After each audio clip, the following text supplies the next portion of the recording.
think in isolation, it's impactful, but I think the trend as to what happens for the rest of the year really has a greater impact on our balance sheet in general.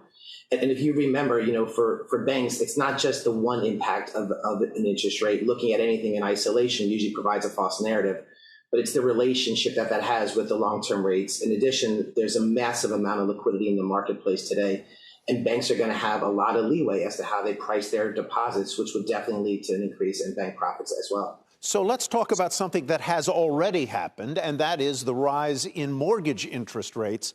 Where are you pricing your conventional 30-year mortgages, FHA mortgages with 20% down? Where are you pricing them now? And are you seeing any softening of demand in your service area?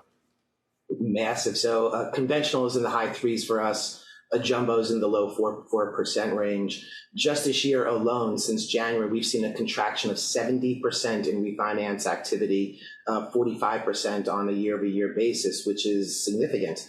That said, on the contrary, we've seen a significant increase in home equity application, as borrowers now have typically used refinance as an opportunity to take cash out, are now using home equity as an opportunity to take cash out and go ahead and continue their projects on their homes, et cetera. I noticed that in your most recent report, your loan volume, the amount of loans carried on the book, has gone up considerably.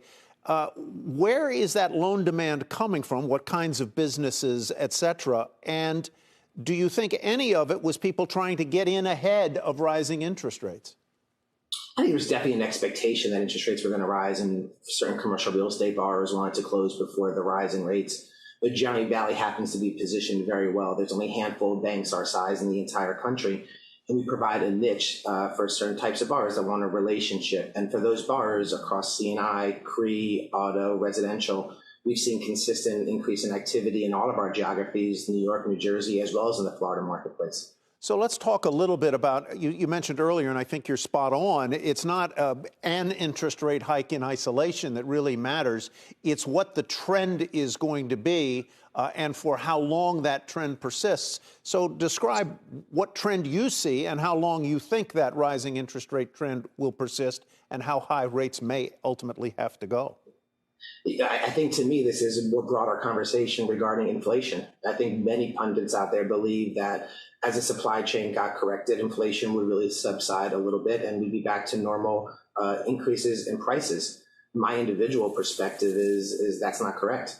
I think we are in a period of rising prices for a long period of time due to how we think about climate, our focus on sustainability and the impact that's going to have. And now you look at what's going on in Ukraine and what the impact from a social perspective is as we think about our buying habits and changes in behaviors. And all of this can lead to increased prices for a significant period of time. In addition to that, I think we went through a period of time, 20 years, where the VIX was very low. I believe we're in an environment now where volatility is going to continue to be high. And when you think about the changing purchasing powers and behaviors of consumers as they think about climate, sustainability, social, in addition to the increased volatility that we're having, I think prices are going to be elevated for a very long period of time.